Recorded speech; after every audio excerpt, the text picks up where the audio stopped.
tous les classiques qui étaient Adam Smith, David Ricardo, Karl Marx, John Stuart Mill, Malthus plus ou moins, tous les classiques de la création de la pensée économique intégraient une pensée sociale. C'était plus des philosophes sociaux que des économistes purs, comme on dirait aujourd'hui. Mais les néoclassiques, à partir de Léon Walras, en gros Auguste et Léon Walras, donc le père et le fils, milieu et fin du XIXe siècle, vont inaugurer une espèce de pensée de la science économique qui se dit scientifique. Alors, se disant scientifique, elle se dispense de toute pensée morale ou philosophique. Donc, elle se vide de tout le souci qu'avaient les classiques jusqu'à Karl Marx, qui était le souci suivant: qui fait de l'argent?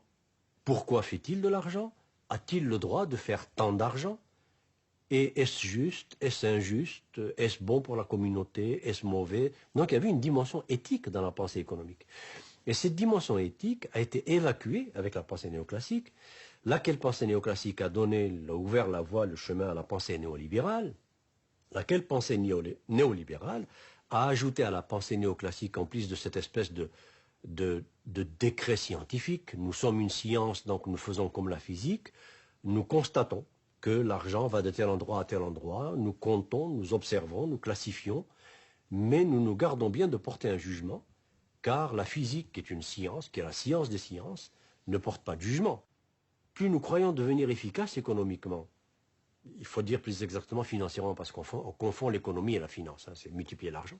Donc plus on devient efficace dans la multiplication de l'argent, plus on perd du sens. Alors, est-ce que ça a du sens, par exemple, de dire que General Motors, je prends juste cet exemple, est efficace parce qu'ils ont fait 23, 24 milliards de dollars de profit net dans la dernière décennie, mais en même temps, ils ont fait 300 000 chômeurs. Alors, est-ce que ça a du sens? D'un côté, on dit General Motors est efficace, mais que veut dire cette efficacité?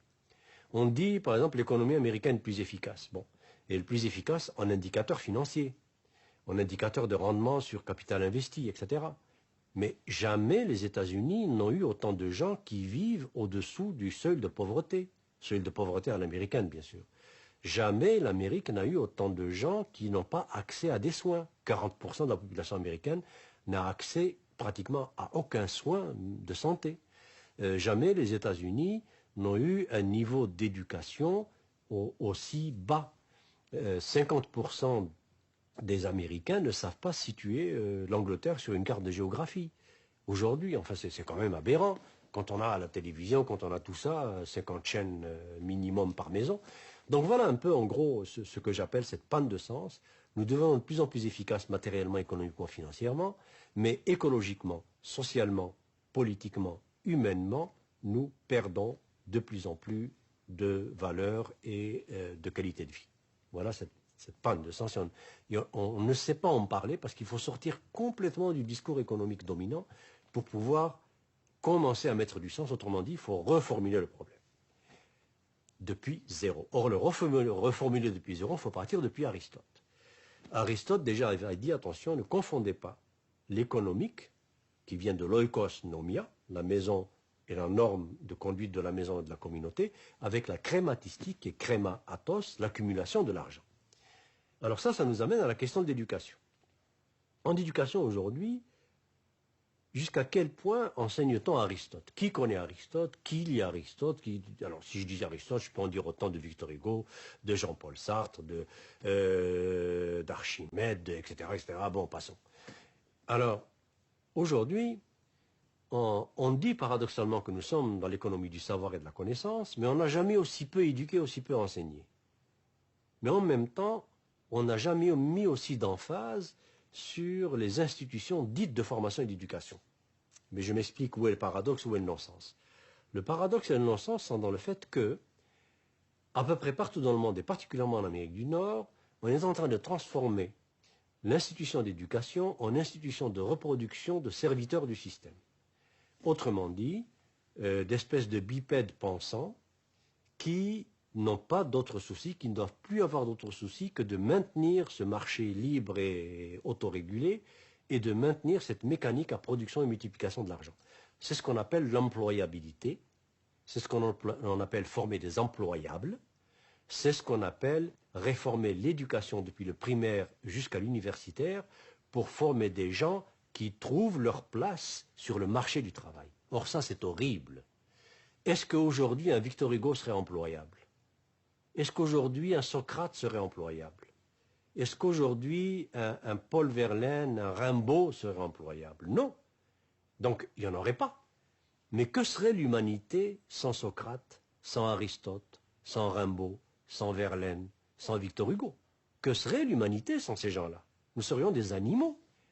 Alors aujourd'hui, sous prétexte que ce n'est pas employable, que le marché n'en veut pas, eh bien, on ne forme plus de poètes, on ne forme plus de gens de littérature, on ne forme plus de gens de mathématiques pures, on ne forme plus de gens de physique théorique, on ne forme que ce que l'industrie, l'entreprise financière veut pour alimenter la machine à multiplier l'argent. Alors qu'est-ce que c'est ces employables? Ce sont ceux que je vois moi-même dans les universités dans lesquelles j'enseigne, à travers le monde, c'est-à-dire qu'au niveau le plus élevé, deuxième, troisième cycle, maîtrise, doctorat, c'est ce que j'appelle les technocrates, c'est-à-dire des gens des technocrates analysants, qui sont formés à analyser des problèmes, problem solving, et on leur fait croire qu'ils sont intelligents parce qu'ils font du problem solving. Alors que l'intelligence, ce n'est pas le problem solving. L'intelligence, c'est la formulation des problèmes. Celui qui est intelligent, c'est celui qui formule le problème, qui le met en énoncé, qui le met en termes de liens et de combinaisons, qui appelle une question. C'est celui-là qui est intelligent. Celui qui se penche sur un problème déjà formulé pour trouver l'équation ou la formule qui donne la solution, ce n'est pas lui qui est intelligent. Or, c'est ça qu'on nous fait croire. Donc, des technocrates analysants, c'est des gens qui maîtrisent des techniques d'analyse et de calcul et qui confondent penser, réfléchir avec analyser et calculer. Et ils prennent des décisions sans état d'âme, du genre licencier 60 000 personnes en un jour, doubler son salaire de millions de salaires et dire je souffre en plus. Je prends des décisions difficiles. Mais ça, c'est des non-humains. Quelqu'un qui prend des décisions sans état d'âme et qui le dit, c'était quelqu'un qui est en train de dire je ne suis pas un être humain. Alors de quel droit le laissons-nous prendre des décisions qui touchent à des êtres humains? Puisque lui dit je n'ai pas d'état d'âme, donc je n'ai pas d'âme, donc je ne suis pas un être humain. Alors, voilà les technocrates que nous formons au haut niveau. Au niveau intermédiaire, c'est ce que j'appelle les techniciens producteurs. Ces techniciens producteurs, c'est des serviteurs de machines, des servants de machines. Depuis l'ordinateur jusqu'à la machine numérique qui débite des pièces de plastique ou d'acier ou d'aluminium. Eh bien, ces gens-là sont là pour faire en sorte que cette mécanique automatisée de production ne tombe jamais en panne. Et tout ce qu'on leur demande comme connaissance, c'est la logique de la machine ou de la série de machines dont ils ont la garde. C'est tout. Et encore plus, on leur demande simplement d'être capables de comprendre ce que la machine demande.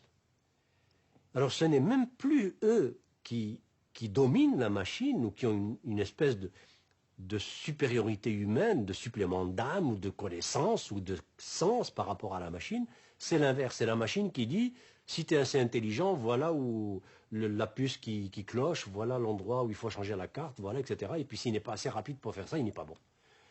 Alors, et au niveau inférieur, qu'est-ce qu'on forme? Ben, on ne forme plus. 45% de la main-d'œuvre des multinationales américaines en particulier sont analphabètes totaux. Et les multinationales ne veulent pas changer ça. Elles ne veulent pas qu'on leur forme le moindrement ces gens analphabètes, parce que s'ils ne sont plus analphabètes, ils vont se mettre à poser des questions. S'ils se mettent à lire des journaux, des analyses ils vont se mettre à poser des questions. Ils vont se mettre à se syndiquer, ils vont se mettre à réfléchir. Donc, surtout pas. Alors, nous avons aujourd'hui, particulièrement en Amérique du Nord et aux États-Unis encore plus, des diplômés du primaire et du secondaire qui sont à peu près dans une proportion qui est assez hallucinante, qui atteint chez nous en tout cas 1 sur 4 au Québec, et aux États-Unis, si on regardait les vrais chiffres, je suis sûr qu'on approcherait de la même proportion, sinon plus, qui sont diplômés et qui sont analphabètes, qui savent à peu près ni lire ni écrire, mais ils ont un diplôme. Et ce diplôme primaire ou même secondaire, ils l'ont obtenu par l'ancienneté, tout simplement par la présence et par l'âge. Et ça arrange le système. Parce que quand vous avez des opérateurs à la base qui sont des bipèdes quasi décérébrés, c'est-à-dire à qui on n'a même pas appris à penser, parce que pour apprendre à penser, il faut apprendre à lire. Et il faut lire. Si je veux apprendre à penser, il faut que je lise Victor Hugo. Il faut que je lise des poèmes, il faut que je lise des philosophes, il faut que je lise, c'est ça qui m'apprend à penser, des écrivains. Je ne peux pas penser sans me mettre des mots et des façons de manipuler ces mots dans ma tête. Alors si je n'ai pas ça, je ne peux pas penser. Donc, je peux devenir un excellent reproducteur du système qui ne pense pas et qui défend le système. Alors vous avez maintenant des ouvriers qui disent, et ça m'est arrivé, quand je vais dans des situations graves où il y a des fermetures, des mises à pied, etc., et puis je pose la question à des ouvriers, mais qu'est-ce que vous en pensez? Très souvent, ils me disent, ben, c'est la loi du marché, c'est la compétitivité, il faut qu'on soit plus compétitif que les Japonais, sinon ils deviennent les défenseurs du système qui est en train de les broyer.